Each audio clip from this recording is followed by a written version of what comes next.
Ukraine is entering a new phase. The referendum, so to speak, termed as a sham by Ukraine and the West are now over. And to be honest, the results are a foregone conclusion. The backlash has now begun. Zelensky, for one, has vowed to defend Ukrainians. The US and its allies are condemning Russia. They are now planning to move the UN Security Council. Russia is responding with nuclear threats. So are we headed towards a dangerous escalation? Let's begin by telling you the latest. Luhansk, Donetsk, Zaporizhia and Kherson. These are the four regions that saw these so-called referendums, and apparently all four want to join Russia. And here are the results. Luhansk, 98%, Zaporizhia, 93%, Kherson, 87%, Donetsk, a whopping 99%. All votes in favor of joining Russia. The result was on expected lines, so was the reaction from Russia. Here is how the Speaker of the Russian Parliament broke the news to the lawmakers. Let's congratulate our brothers, everybody who participated in the vote to join Russia. The referendums were held successfully.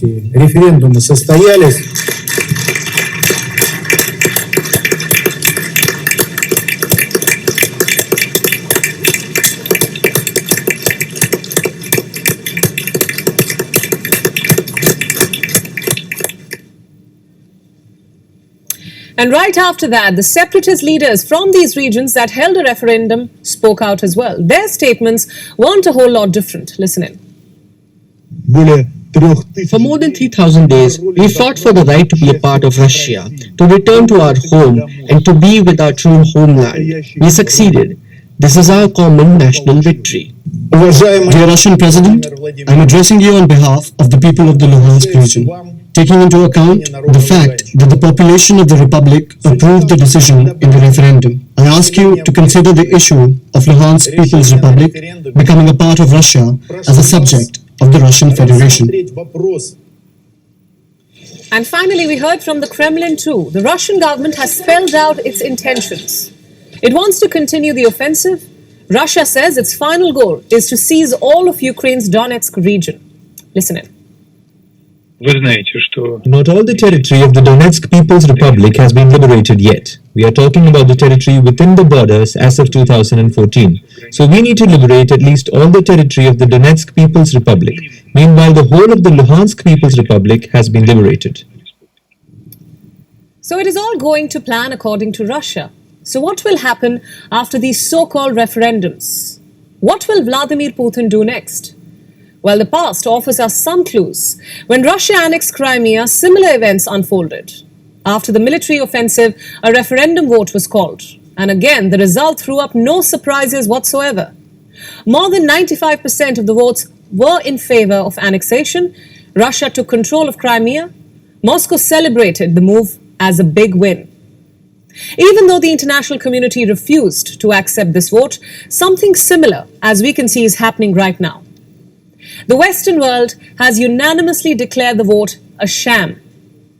Ukraine's President Volodymyr Zelensky was quick to issue a warning to Moscow. Take a look. We will act to protect our people, both in the Kherson region, in the Zaporizhia region, in the Donbass, in the currently occupied areas of the Kharkiv region, and in the Crimea. The Western response was also on similar lines. The US has declared that the West will never recognize a Russian annexation. NATO denounced the referendums too. It called the vote a sham and a violation of international law. These statements of condemnation are honestly a standard operating procedure, no surprises whatsoever. But my question is, what can the West do? Can it do anything tangible? How does it plan to counter Russia's moves? Well, Western powers have nothing new to offer here too. A resolution has been brought before the UN Security Council. America, of course, is spearheading this effort. So what does the resolution say?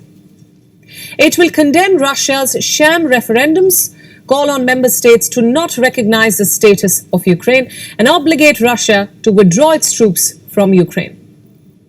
Similar moves were made when Crimea was annexed. A resolution was brought before the Security Council. What do you think happened then to that resolution? Well, Russia, as a permanent member of the Security Council, vetoed it. So essentially, it amounted to nothing. Yes, such resolutions are a useful tool to humiliate Russia on the international stage, but beyond that, they have failed to deter Russia. And deterrence is the need of the hour. Moscow is making fresh nuclear threats. An ally of Vladimir Putin has described what a nuclear attack on Ukraine would look like.